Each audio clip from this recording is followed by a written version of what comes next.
So I'm going through some folders I have, and I keep all the years in different folders on my hard drives there. And I'm looking back at 2014, and it was kind of a cool year. We were still riding the regular mountain bikes, um, but the most memorable thing is my brother Steve got this beautiful, beautiful 8 point buck off in an area where we hunt. It was way out, just in a little island of trees out in this swell grass, in this real thick, tall swell grass. And he got on this buck, and it's a beautiful buck. And there's some pictures of it, and just a great 8 point. So the next day, he's tagged out now. So he's going to come sit with me and film our hunt together. And there's some pictures, me getting in a tree stand and things that he was doing. Well, as soon as we got set in the tree stand, it wasn't 10 minutes, and I see a deer coming. And I'm looking, so Steve's sitting about 5, 7 yards from me in another tree, kind of facing me.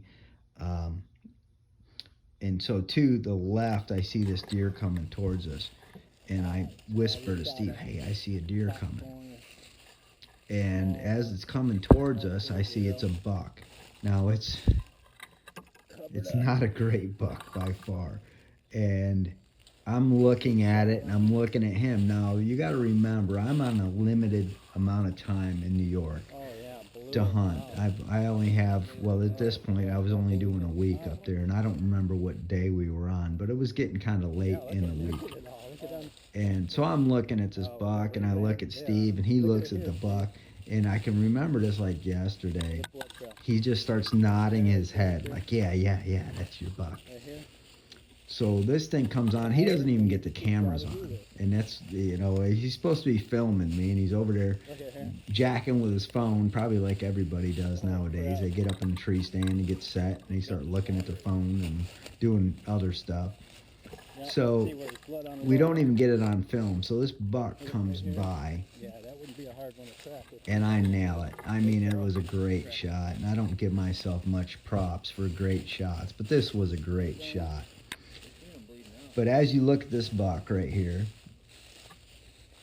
the thing that stuck out to me as soon as I seen it, I was thinking about, the social media back then. It's not that long ago, 2014, but I remember posting the picture of Steve's buck on Facebook, and all the family going, "Oh man, what a great buck," and "What a beauty," and all that stuff. Well, this is me taking this buck right here, and he ended up being a 4-pointer, but he's 3 on one side, and he's just a goofy buck.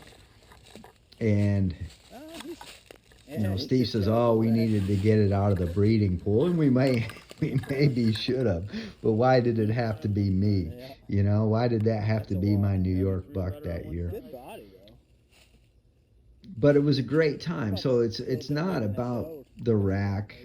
It's not about, hey, I got a Boone and Crockett buck here. It's about the memories, because that's one that I really remember the most, because it was such a fun time. And being with my brother made it so great, because I know those days are getting short, and I enjoy every one of them. Now you look at this year, and this is an 8 that Steve and I were together to get, and I was able to get it, and it was a cool story. And this is a beautiful buck. Oh my God, it's probably one of my biggest ever. And being with him when it happened makes that so much more enjoyable, and the memories, than anything else. So spending the time together to hunt and being together is really what makes it all worthwhile in my book. I'm not after scores. You'll never see me ask, "What's this buck score?" because I really don't care. I'm not after record books. I'm just after the memories and it could be the smallest buck in the world and the funnest hunt I've ever had, and spent it with my family. That's the true trophy. The real trophy for me is the memories that we have when we're all done. So I hope you enjoy this. It's a look back at some of the things that we've done over the years. And these are the true trophies to me. So thanks for checking it out.